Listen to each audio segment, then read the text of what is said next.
Beauvais, 1521. Voilà, Antoine Caron est né.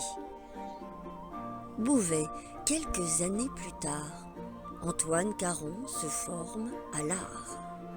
Fontainebleau, dans les années 1540, Antoine Caron se perfectionne sur les chantiers du château, où s'expriment alors le talent et l'inventivité des peintres italiens Rosso Fiorentino, le Primatis, puis Niccolò dell'Albate. Paris ensuite, Antoine Caron répond alors à des commandes royales comme aristocratiques. Il crée à profusion. Ses œuvres utilisent des supports variés, gravures, peintures, sculptures, tapisseries, ce qui lui permet de toucher des publics différents, des modestes gens aux grands de la cour. Il affirme son style, vision poétique, mise en scène soignée, couleurs et drapés, sens du mouvement.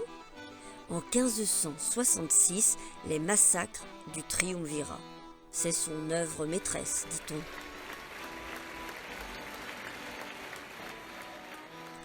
Pas la plus grande en taille, car entre 1573 et 1574, il participe à la création de la tenture des Valois.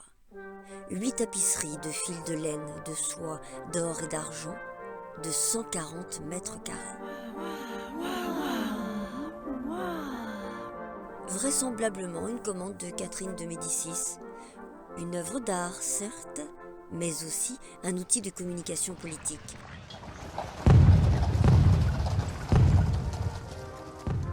La France est alors déchirée par les guerres de religion.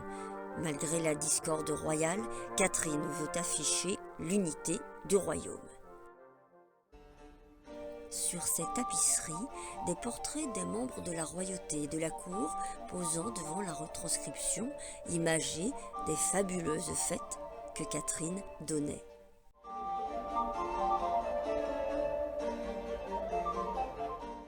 Un superbe panorama à aller découvrir en entier à Écouen.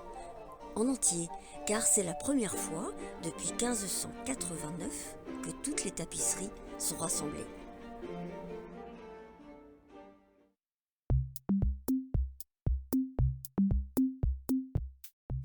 L'Écrin, le château d'Écouen. Le château d'Écouen, musée national de la Renaissance. On le doit à Anne, oui, c'est un homme, donc à Anne de Montmorency, connétable de France, une sorte de ministre des armées. Bref, entre 1538 et 1550, il se fait édifier sa demeure. Et aujourd'hui, vous pouvez y admirer 12 cheminées peintes, des frises ornées, des pavements de faïence polychrome, des vitraux héraldiques en grisaille et jaune d'argent, des lambris dorés, des bustes en bronze, des serrures en ferronnerie décorative, des œuvres d'orfèvrerie, en céramique, en verre, en émail, des peintures, des tapisseries et tentures de cuir. Bref, vous êtes immergé dans l'art et l'art de vivre Renaissance. Notez que des animations axées sur la danse de l'époque sont organisées ces prochains mois. Une raison de plus pour vous d'aller faire quelques pas dans ce château, n'est-ce pas ?